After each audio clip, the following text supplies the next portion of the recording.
This is Kramer, Senior Lecturer of Entrepreneurship and the host of Asian Founders and Funders. Today we have David Yee, Managing Partner of Ethos, a venture fund. David, welcome. Hey, it's good to be here, Mark. So, David, before we start talking about venture capital, why don't you give us your background about your professional background and how you got to where you're at right now? So yeah, I'm a serial entrepreneur. I have legal training. I'm one of those guys who went the whole route for to become a lawyer, and very quickly working in Silicon Valley, I realized perhaps law is not as much for me as entrepreneurship is. Something that really got me to get interested in entrepreneurship was teaching, actually, because I began teaching in the classroom right after college, and there's an uncanny, in my opinion, overlap between teaching and entrepreneurship. A lot of teachers, as you know, you're teaching right now at university. You have to work with constrained resources. You have to be an entrepreneur. You have to be creative. You have to lead, inspire, and you have to vision cast. There's a lot there that overlaps. Uh, and so it inspired me to continue. There was nothing more fun than teaching for me. Uh, Definitely more fun than the practice of law. And that, in short, was how I got into entrepreneurship. Yeah. Well, I can tell by the fact that my kids said in my class when you spoke to them that you were a badass, and that they so enjoyed listening to you and wonder why can't we also get you to come and be teaching at VinUniversity as well. So I think there's definitely a future there for you when you decide you want to spend more time doing it. I'm a serial entrepreneur. I've done 30 startups and I still work on startups now.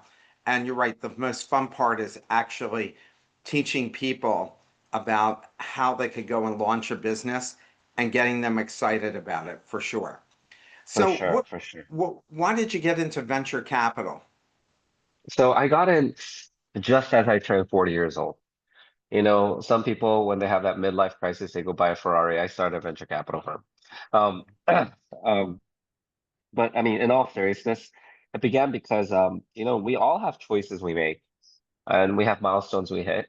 By the point I turned 40, I had already done 8 different startups, 3 different exits. And what I realized is that, especially in ed tech, because that's where I kind of played with in the playground of ed tech, um, it gets hyper competitive for funding. And I remember thinking, my mid 30s, I was literally competing with a 60 something year old for funding. And to me, that left a very bad taste in my mouth. And I thought, here's this man who's older than me and considers himself my mentor. And when push comes to shove, he's my competitor, and some nasty sides of him surface. And I thought, you know what? When I become 60, I don't want to be competing with these 30 something year olds. Something about that just didn't sit right with me. And in my head, because I'm the eldest of like 3 different boys, I've always been this sensei figure in my life. I thought, you know what? If I'm going to be aged gracefully, the best way to do this is to be a venture capitalist, to be investing in these young people in all aspects, right? In the classroom, with money and capital, with advice. So that was one big impetus. It wasn't the only, but a big factor in deciding to make that jump. Yeah.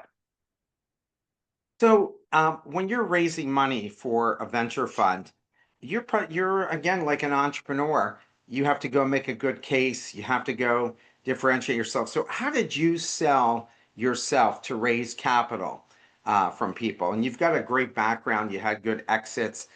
You went to Harvard, so you had a lot of the right stuff to go and pitch to people. So how did you go about doing it? And how long did it take you to get the initial fund off the ground? Yeah. Just I went to University of Chicago. I did a little fellowship at Harvard, but that's it. Oh, Um, okay. yeah. Just for the record, so people don't like Oh, that's right. crucify You me. had Yeah. Barack Obama when you were in law school, right? Yeah. Law Yeah. school.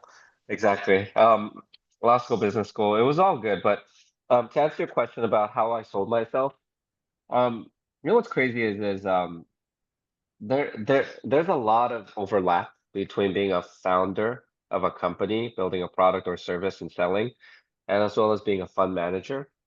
The big critical difference, in my opinion, is that as a fund manager, the product you're selling is you, right? Um, and some people might say, hey, that's easier, right? You don't have to sell a product. It's not easier, it's just very different. Um, my integrity mattered more because these people are entrusting their hard-earned cash. And, you know, if I lose all that money, as long as I was ethical about it, I suppose that's all good, right? But that's not why people give you money, right? People give you money to make money at the end of the day. Yeah, of So course. your integrity matters so much as a fund manager. And so that was, it wasn't surprising, but I didn't realize just how much more it meant, right? Number two is they really care. A lot of these high net worth individuals and institutions do care about making a positive impact on the world. And what was surprising to me as a fund manager raising from these folks is they don't want like the jack of all trades. They like me being hyper focused on solving one very distinct, clear, focused problem, right? And I was surprised by that because, in my opinion, human beings are multifaceted and diverse, not just one dimensional. But these high net worth individuals and fund of funds and institutions expect because they diversify, right? They're going to invest in somebody who's focused in the United States, for example. They want to invest in someone who's focused in Vietnam, Japan, Korea, Africa, these different regions. But if you tell them, hey, I'm going to do something Vietnam and United States, they get confused, you know? So that I learned something about that, and that was difficult to pitch, right? Um, but that's how I raised it. Despite that difficulty, I persisted with the story, and try to find the right partners who understood why the U.S. Vietnam bridge made sense. Yeah, So, what did you learn about picking the right partners? I mean, because when entrepreneurs raising money, unless they have a lot of people all chasing them, they're just glad to get the money. And yeah, sometimes that turns out really badly yeah, because you were better off being particular about who you took your funds from than just saying, okay, God, thank God I got the money. So, how did you end up evaluating and the criteria you used for selecting your investors? yeah. That's a great question. I mean, there's the kind of the heuristics that we all have, right?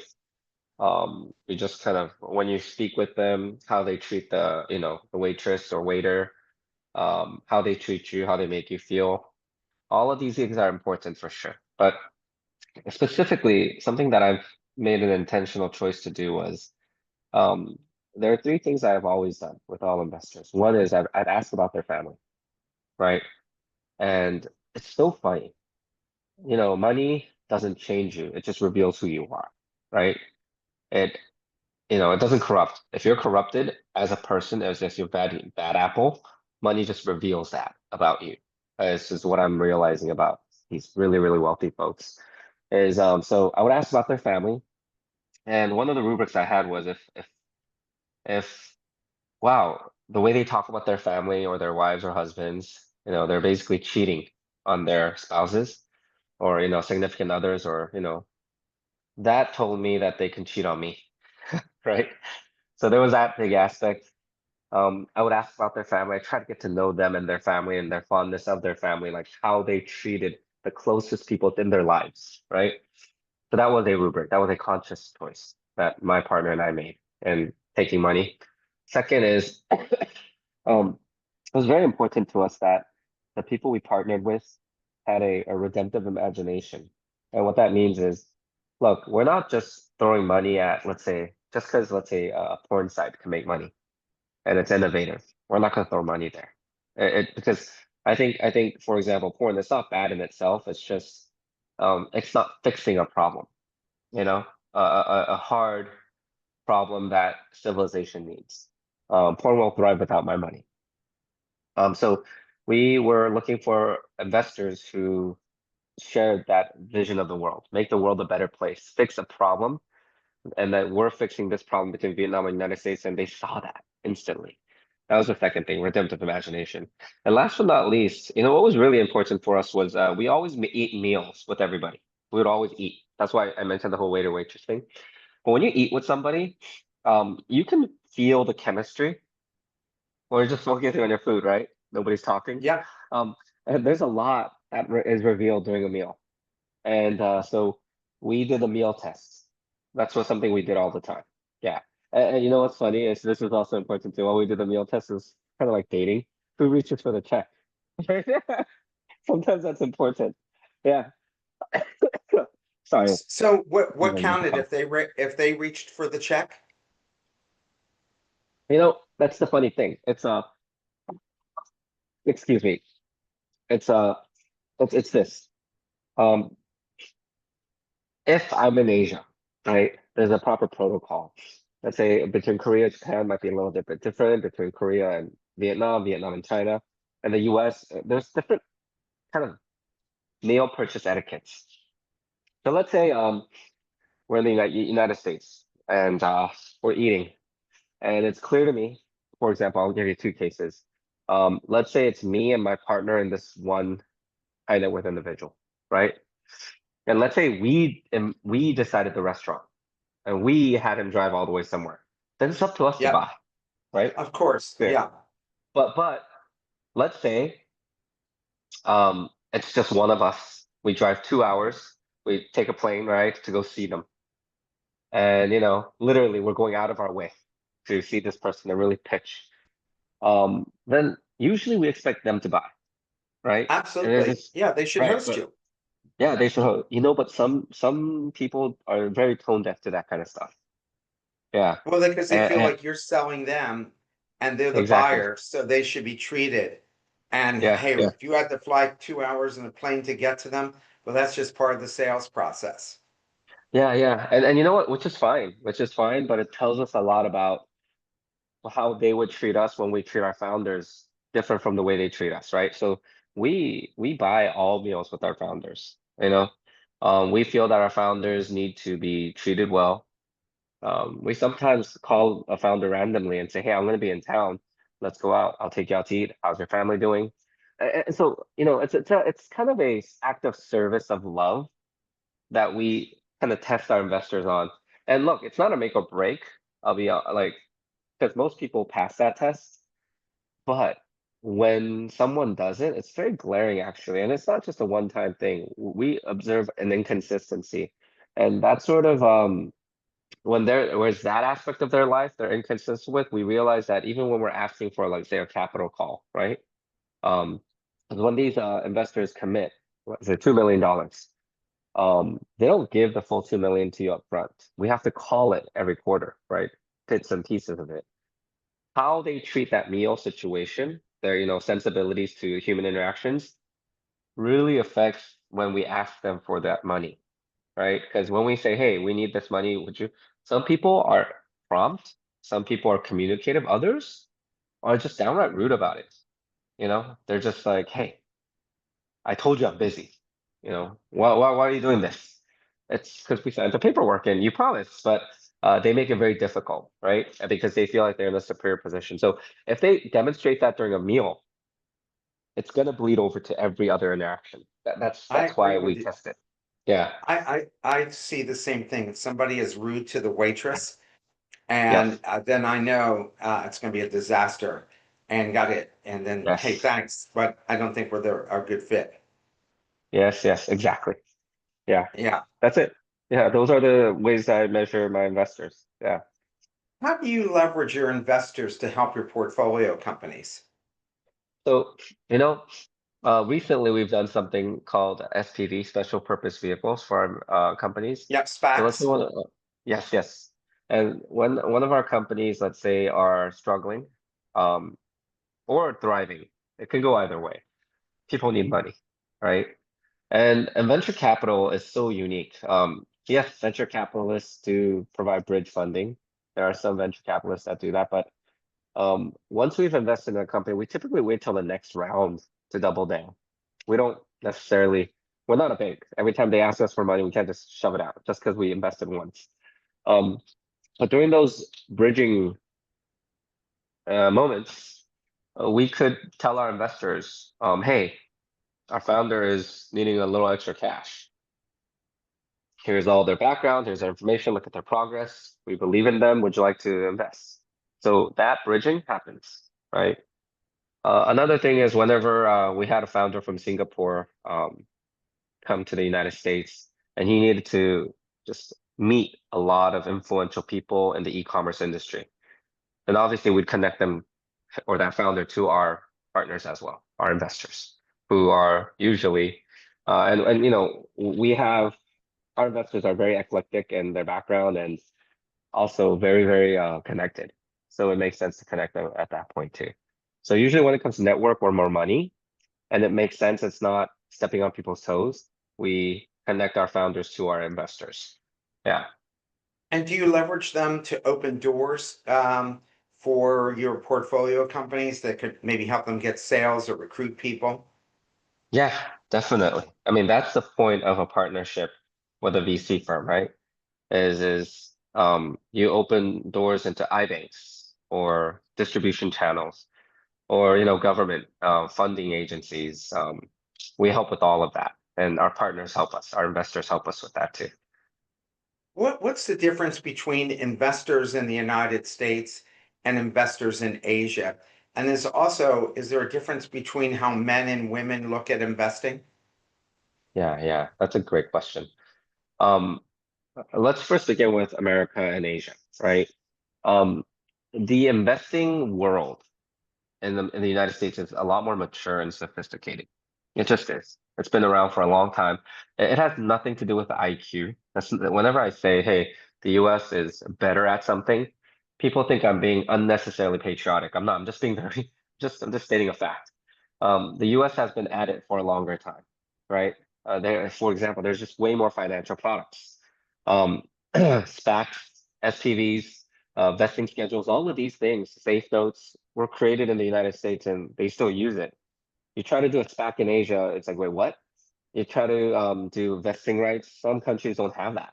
Like in Korea and Japan, you can't create a vesting schedule. That's just not in the legal system, you know? So uh, the the investors in the United States are way more nimble. And there's a lot more diversity in the type of capital the founders can access, right? If you can't get angels, you go to SBA loans. If you can't get loans, then you could venture capital, private equity, you can go to, universities, you can go to there's so many accelerator programs. It's just a plethora of the environmental kind of resources that fund or support entrepreneurs. Whereas in Asia, it's still nascent in its nascent stages, right? It really is. Um, and I think the one country where it really, really just took the whole startup scene to the next level very quickly would be China, right? Just the sheer volume of people and the number of companies that are coming through. And the one thing you just need to look at, the metric you just look at to find just how sophisticated or friendly or innovative the investors are, just look at the number of unicorns, right?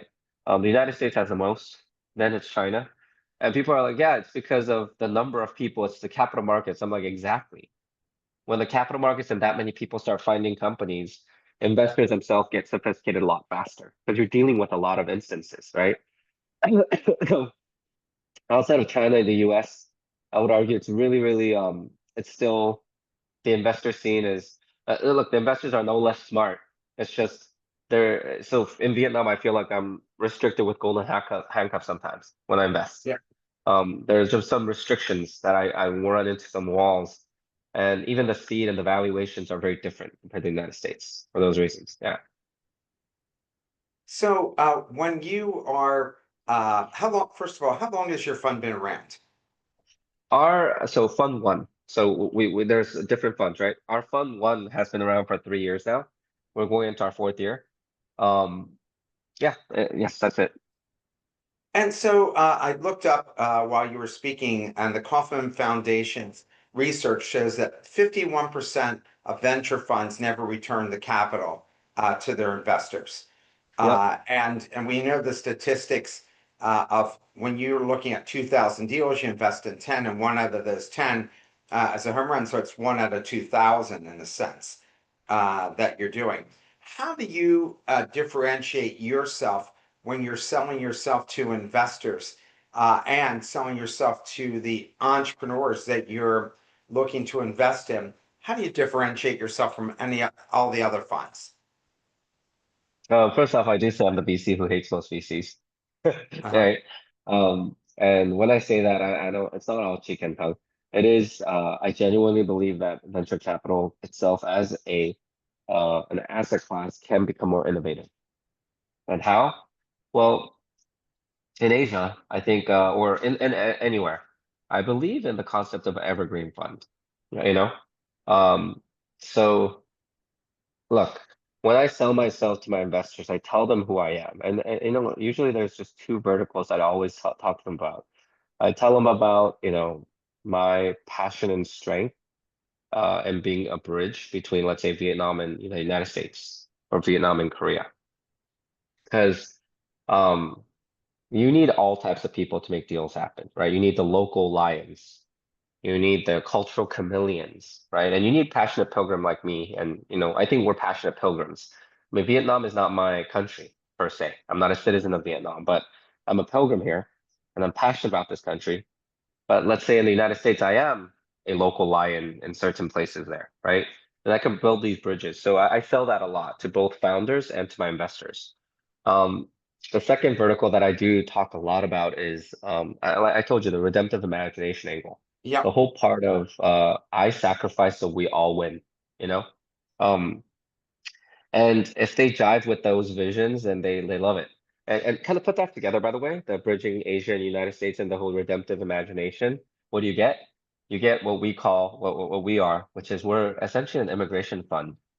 We take amazing students and founders in Vietnam and make them immigrate to another country, because you need to be global. A country like, let's say, unless you're in the United States and China, every other country in the world, if you're a founder in those countries, going global means getting into China or the United States. That's what it And look, means.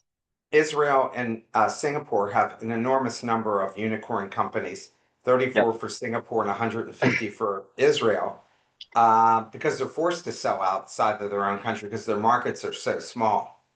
exactly, exactly.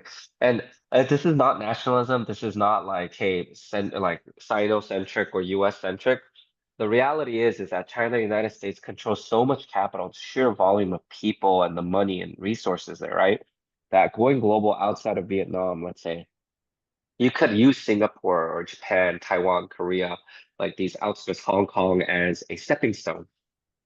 But until you are selling into the United States or into China, you're not truly, you haven't made it. That's why they keep people go on, right? About going global. So we're an immigration fund in that we help that, particularly from Vietnam into the United States. And yes, there are stepping stones along the way. But um, that's how we sell ourselves. We sell ourselves to our investors and our founders as we are global from day one, and we'll help with the immigration process. Yeah. What industries are you focused on, and what industries do you think have the biggest upside now and over the next 5 years? Because these things change so quickly. 2 years ago, nobody knew you were going to have AI in the palm of your hand. Yeah, yeah. So, US AI has been amazing in the last like 2 years, right? In Vietnam, AI is not so much, actually.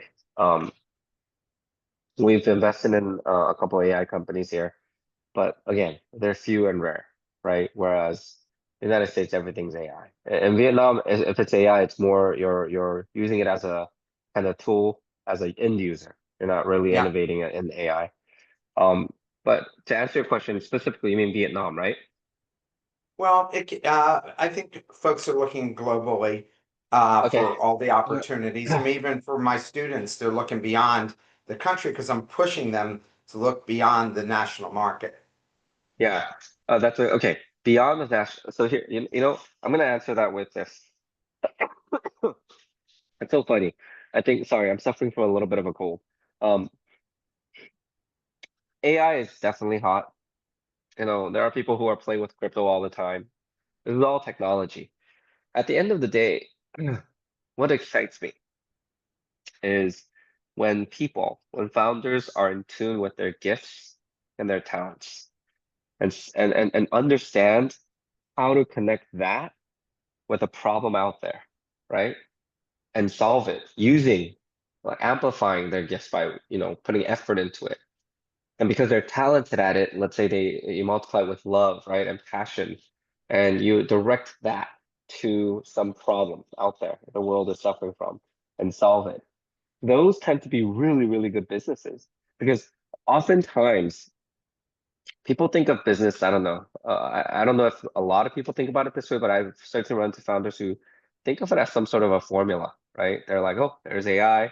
Here's some, I just needed some engineering team, some builders, raise pre-seed, seed A. We're just gonna go, go, go. But no, business is hard. It's hard work. It's one of the hardest things people will do. So if you're not if you don't have a unique advantage and you don't have the grit and fuel to push forward with it, I don't care what problem you're tackling, you're gonna fail, right? And that's why when you say what opportunities are there globally, especially with the Gen Zs on the rise who are all kind of like lemmings, everyone's like attacking the same problem. No, we're looking for people. We're focused on people who are very in tune with their strength and attacking a problem that's unique to them. And for VC though, that means they're attacking a problem and the problem involves technology, right? VCs don't invest in retail, for example. There are Right. VCs who do, but most don't. Yeah. Yeah, that's more of a private equity thing. Yep. Yep. Exactly. I Excuse me. so when you're talking and evaluating entrepreneurs, what are some of the things that you're looking for when you're having conversation with them that tells you that this is somebody you really want to partner with? Oh, that's a great question. And it's okay. So I eat meals. Again, if I really, after the initial Zoom call or initial meeting, if I ask them to a meal, that means I like them. And I'm trying to peel the layers further. But the things I'm looking for is this. Um, I'm looking to see if they're a entrepreneur, right? Or are they truly authentically engaged with this problem, right? Um, there are many entrepreneurs out there. And that's why 99% of the times I say no. Um, Second is the valuation. What's funny is for venture capitalists, valuation is very important. Anybody that tells you they're not sensitive to valuation, they're probably lying to you. Um, for us, because we're such early stage, um, when I talk to founder who, look, every founder thinks that their company is worth millions of dollars, hundreds of Yeah, millions. If they're so out of line and out of tune that they just can't even negotiate that down to what I think is fair. And look, I get it. Venture capitalists want the best deal, and some of them might muscle a founder to like a ridiculous valuation, ridiculously low, but that's not what I do. I care more about the founder and the next round, right? Because if the valuation is too high, the next round is going to be very, very difficult to raise, right? So that's another test I do is this founder teachable? And a great way to see if they're teachable is to talk about the valuation. And you can see it in their face and their heart and the way they subsequently move or act that this really did change them, or they're just still struggling with that concept. So yeah, valuation. And then last but not least, something I definitely look at besides meal, just to see who they are, valuation is, I always ask founders this question. They think it's random, but it's not. I ask them, hey, are you dating or are you married? Right? Um, and a lot of founders say, I don't have time for marriage or dating. The company is my wife or my husband. I'm all in on this. And funny thing is, I don't like to hear that, because, let's be real. They're not spending 24/7 on this. They're not every waking hour working on this. And if they are, they're wasting a lot of time, right? It's humanly impossible to be efficient all the time when all your waking hours are spent on this one thing. It's just impossible. So there's some dishonesty there, right? Um, and let's say they do have a significant other or a wife or a husband, um, or a boyfriend or a girlfriend. I want to meet them because it says a lot about a person who they decided to put next to them, you know? that's Um, very you old know, school yeah, yeah, you're right, because it that's is. how CEOs years ago used to always insist when they were moving up a young executive, they need to go out to dinner and gauge what the relationship was like and what the spouse was like or the significant other. By the way, this isn't to say they shouldn't have a significant other, but if they did, right? I Yeah, love yeah, no, single of family. course. Yeah, but I'm glad that you recognize that it's old school. Yes, it is old school, but there's some wisdom to the way that people used to do it. It makes sense to me why they did it. Yeah. Well, and they even had a higher hit rate because of it. You know, they made better choices. It's almost like in the Indian culture, finding your child's spouse, because who knows their child better. But you find when you look at statistics, the success rate of Indian marriages where they don't match them and you have no choices, but they give them a few choices and make Yep. introductions. Those Yep. marriages tend to last forever. They have a Yeah, super yeah. high success rate. Yep, you're right. Arranged marriages tend to be way more successful, right? In that way. You're absolutely right. Um, Yeah. So, all right. So now you've invested in someone, and how should they be utilizing you? Like, how often should they be talking to you? Uh, what kind of conversations should they have? How do you get them to trust you so that when things are going wrong, they're not hiding it from you? so that question seems like a two-part question to me. So how should the founder be acting versus how should I be acting, right? So they're honest with me. Um, Yeah. Well, I so mean, right. So yes, correct. okay, how the founder should be is just look, whenever after we invest in the founder, um, it doesn't change the fact that they are the founder. It's their company, right? No matter what opinions I have or how good I am, they're running the race. I'm but a coach, right? If you look at any Olympic event, the coach doesn't actually do the events, right? So I'm more of the coach. They are the athlete. That dynamic doesn't change. However, they say the squeaky wheel gets the oil, right? That's very true. Um, Out of all the founders I have, the ones that reach out to me regularly get more attention, just because that means they have some issues. That doesn't mean I don't check up on the ones that don't. I do, but sometimes it's a little too late, right? Um, so yeah, that's one. For me, how do I so that's from the founder end, what the founder needs to do to get my attention.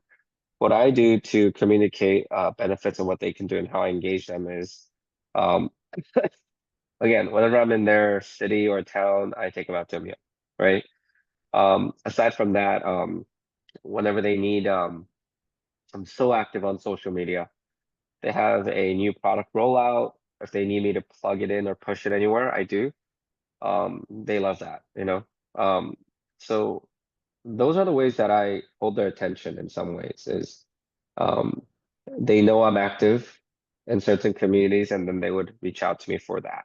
And I make it known, you guys, whenever you want to reach out to XYZ community, let me know and I'll plug you guys in, you know? Yeah. That's great.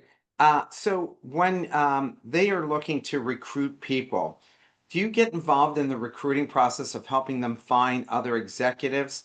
Because like sometimes, and I've been around, I run the one of the largest angel capital conferences, and Uh-huh. sometimes the founders have a great idea, but they don't know who to bring in. And is it okay for them to come to you and say, I need help in putting together a good management team, and can you help me with this? Yeah. It's okay to ask. Very few do, simply because they say this, if you're the CEO of a company, especially a startup company, you are in control of MVP, right? Yeah. MVP. M stands for money. That's what you're in control. You're in control of money. V is your control of vision. And P is your control of people, right? Who comes into the company. So as a CEO of a startup company, MVPs it's very important. Raising money, casting vision, and hiring people. Um, a lot of first-time founders don't ask for help for whatever reason when they hire people. I think part of it is they're excited, but it's kind of like giving $1 million to an 18-year-old, right? Suddenly, I think they feel that they've always known what to do with this money. They've always known what to do with this power. Give an 18-year-old $1 million, suddenly they'll go out, I don't know, partying like crazy, right? Um, that's kind of what happens, I think, with hiring, with first-time founders is they'll just, let's say they've worked all their life where we're always in a classroom. Now they finally feel like they have the power to bring the type of people they want to bring. So rarely do first-time founders ask me for help with recruiting the right team. Now it's the seasoned founders who come and ask for help for recruiting the right people. And it's not the entire team either. It's usually like, hey, I need to find a great CTO, or hey, I need to find a great CFO, or hey, you know what? I'm really, really in need of a like a country manager, right? Who will help me take this into the US. Those are situations where I do help, right? Um, but again, it's kind of like to your listeners, it's so funny how very few do ask, and when they do, they're the mature and wise ones that do ask. And not that I'm saying without our help, you're going to fail. That's not it. It's just I think there's a certain humility among second, third time founders that, yeah, they're more willing to ask for help. Yeah. Do you have concerns when you have founders, let's say co-founders who are best friends, or co-founders who are uh, uh, like in a personal relationship, husband, wife, boyfriend, girlfriend, boyfriend, boyfriend, that where they're living together with their partner at the same time. When you're evaluating that, do you have concerns about that, or that's not really that big a deal? Uh, look, I don't, it's such a double-edged sword because they're dating or they're married or they're best friends, there is an amplifier effect there too, right? There's something positive. What's bad is when things go south, right? We've invested in both types where situations where, so there's a company I invested in, their husband and wife co-founding team. It's amazing. It's an impossible, like gaming education is a very difficult industry. But this husband and wife duo are just blowing it out of the water. 2 million users per month. It's just going at it. And because they're husband and wife, through this founding journey, they had two kids, and they're going at it. And another example would be Canva, right? The founders of Canva are co-founders and they're married. So there are these positive amplifier examples. Now, I have examples where because they're a couple, the divorce happens, and then the company becomes kind of an orphan, right? And then the investors are kind of stuck trying to see like, wait, what's going on? Who's going to lead this? But both the husband and wife don't want to take over because this company itself is a reminder of their failed marriage, right? So they just don't want to have anything to do with it. So I've been through that too. So to answer your question, am I wary? No. But I test the strength of the marriage, and being a lawyer that I am, I come up with a contingency plan with both of them. I say, hey, if you guys divorce, if something happens, you're best friends, and one of you wants to leave, what is the scenario? And people initially they're like, well, that's not going to happen. I'm like, I don't care what you think. Anything can happen. This is kind of like a prenup. Let's discuss this and let's have a contingency plan. Let's do it now. And without it, I'm not going to invest, you know? So that's usually what happens. Yeah, I can see that all the time, that would be the Yeah, case. People always say yeah, it's never going to happen to us, but the yeah, odds are that it will. And I can't tell you how many yeah, of those I've seen where yeah, guys worked together for 13 years. And one of them, I was working with this company where one said, I think we're at a level now that we should bring in a real CEO. And yeah. so the other guy thought it was he was being put down, but he wasn't. And so when the other guy left, he called locksmith and changed all the locks, and that Wow, ended up in a lawsuit. Or that wow. how many times have you heard best friends are no longer best friends anymore? I Yeah, saw two yeah, women yeah. who knew each other since fifth grade, best friends since Wow, fifth grade, and they created a company that was on Shark Tank, uh, was very successful. And then one of them said, "Hey, I'm the one with the MBA. I should be in total control. I should make all the decisions." wow, And and and it was funny because both sides, their parents were all lawyers, and that ended up to the point that they never saw or talked to each other again, and they were best friends since fifth grade.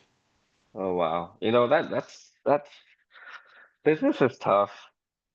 you know, at least in marriage, if you're in a partnership, there's a conflict, you can kind of smooth it over with sex, right? Yeah. Um, but in business partnership, if there's a conflict, unless you're both mature enough to want to have that discussion, humble enough to kind of reflect on your own flaws, and um, there's really no way to improve the relationship or the business. You need maturity, and most people unfortunately are immature when it comes to business and more greedy. So I agree. It's more of a red flag than it is a green light, right? When people are best Yep. friends or husband and wife. But I guess what I'm saying is just that in itself, I'm hesitant to say is like a deal breaker, right? Yeah. Yep.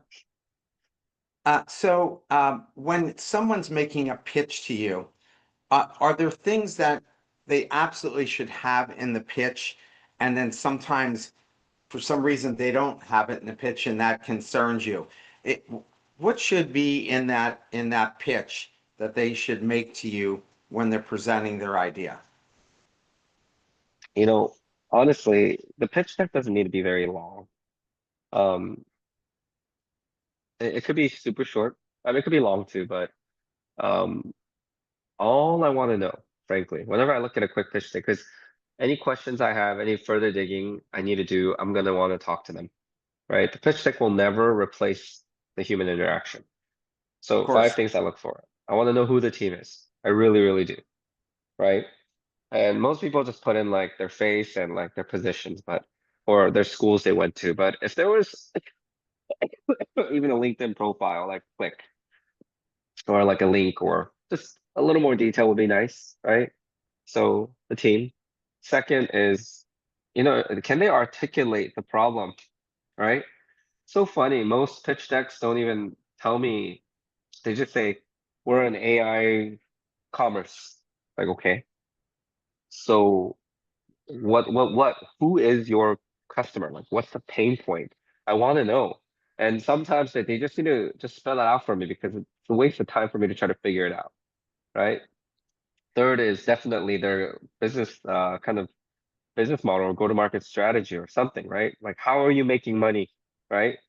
Or how do you think you're going to make money, right? Or some sort of traction, right? Something that tells me that this person is like not just trying to save the world, but really understands business, right? Because like if I don't see that they understand business, oftentimes I sometimes sit there wondering, does this person even understand that they're running a business, or is this just another project, right? Because there's no business plan, there's no model, there's no traction, there's nothing. Look, it could be anything. Just show me you know how to make money, right? Yep. Um, um, Another thing that really helps for me, at least, is I definitely want to know if how big the market is, like how big the opportunity is. Because I'm not an expert at every industry. So the other day I was looking at a thing about a logistics, an internal logistics of Vietnam. As soon as I saw this, and I just was doing some back of the napkin math, I'm like, hey, the TAM is so small. The total addressable market feels like it's not even a few million. And I like maybe 100 to 200 million. And I sat there thinking, why would we do this business? Like, so the founder needed to explain the opportunity, right? But oftentimes they're so stuck in presenting like their product or their machine that they forget that we may need to know the size of the opportunity. I mean, there are some that are very obvious, like in healthcare or agriculture, but even then, you should just spell it out for us, right? The size of this opportunity is very important. And then last but not least, I think some people think this is kind of not necessarily but I think it helps is very, very helpful is like um the competitors, the state of the market, like what's going on, what's the status quo? Like I kind of want to know, right? Because I'm not an expert again, right? Um so it's almost like, hey, here's the opportunity. I want to know who the leaders are. I want to know who the starting point is, right? Because then I can actually measure something in my head and I know how to get the. And by the way, with that slide, like what the status quo, a lot of it doesn't need to be in the pitch deck, but definitely within the first few meetings is to not waste each other's time. People need to tell me how much they're raising at what valuation fast. Sometimes they like never talk about that until like 2, 3 meetings in. And then sometimes I tell them, hey, you know what? You're too expensive for us. And we wasted 3 meetings, you know? But the fault's on me there too. I should ask them what sooner. Yeah.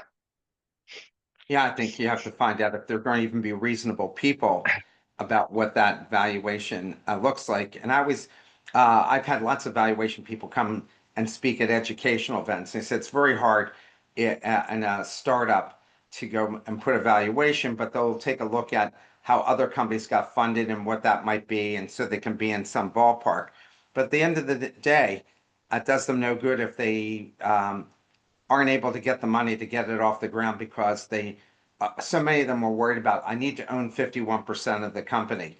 Isn't it a nightmare scenario when you have to fire the founder? Like many founders feel like the investors are gunning for them when they put the money in. And I said, that's the last thing an investor wants is have to go and change Yeah. the leadership. Yeah. Yep. Yep. Yep. Nobody wants to change their leadership. Uh, Fortunately for me, and we're still early stage, that rarely happens. However, um, it does happen. And when it does, uh, so for example, I'm just gonna give you an example.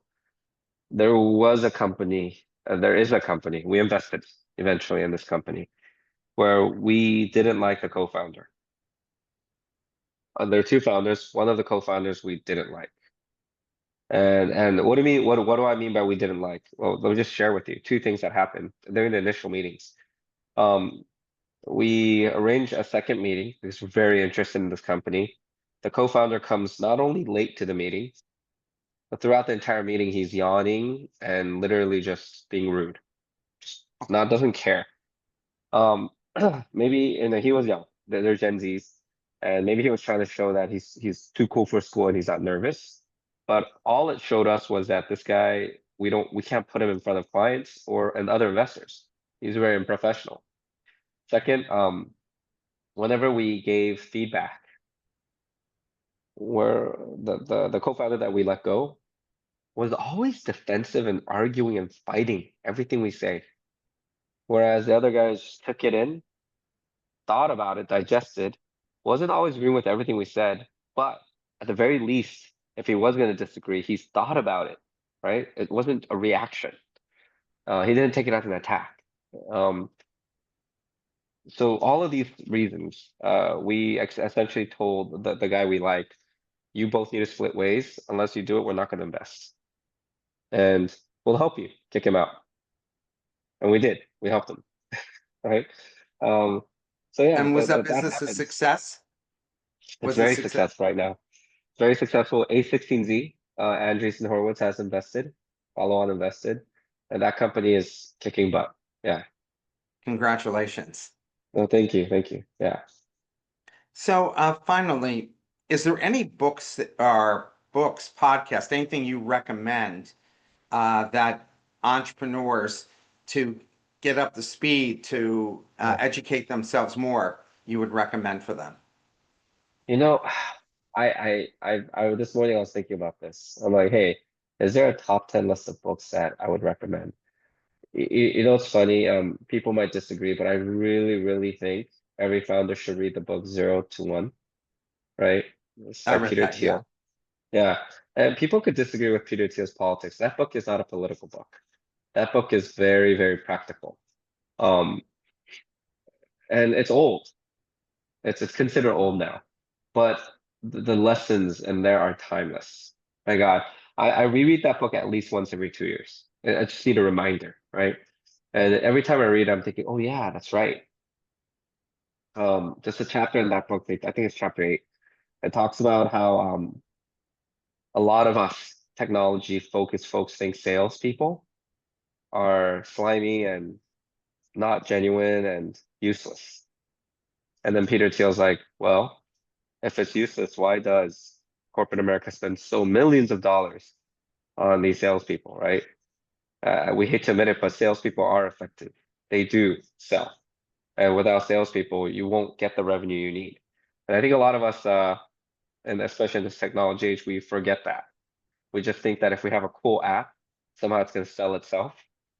but we forget that humans buy from humans, you know? And it's just, again, these are really cool reminders throughout the book.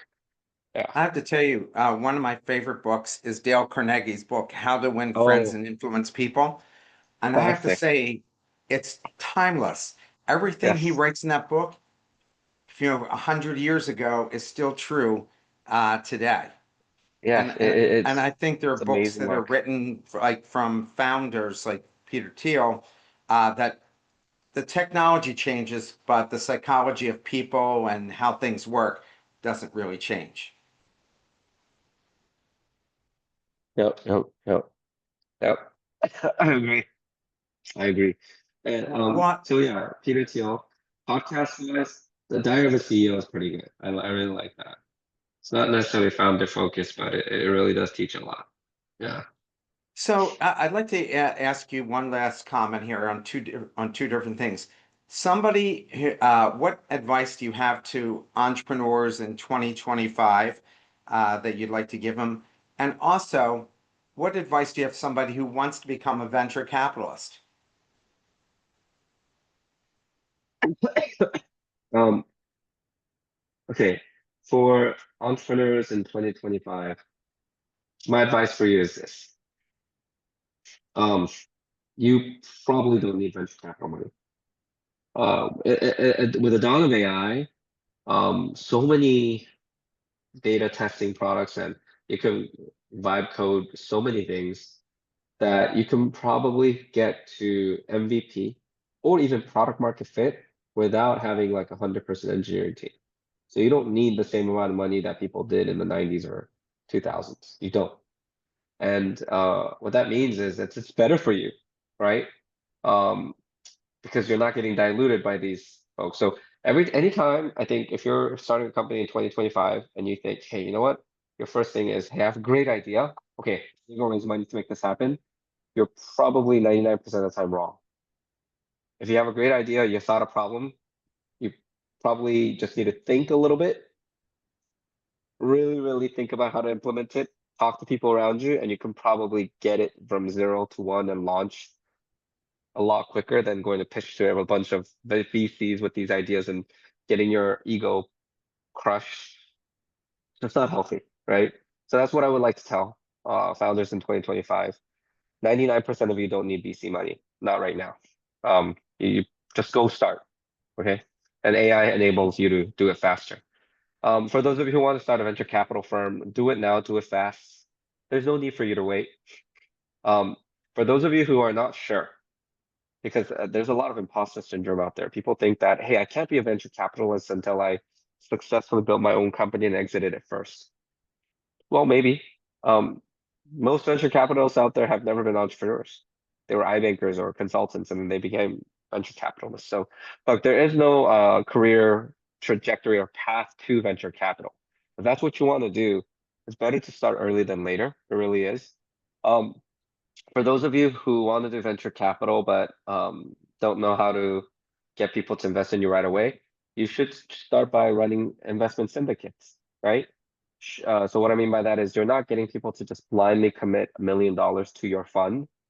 Maybe you begin by saying, hey, here's an amazing deal. Everybody see the deal. I'm going to raise 500K for this deal. Why don't you all come in? So you kind of reverse the process. You don't go raise the money first and look for the deal. You find the deal and then you look for the money, right?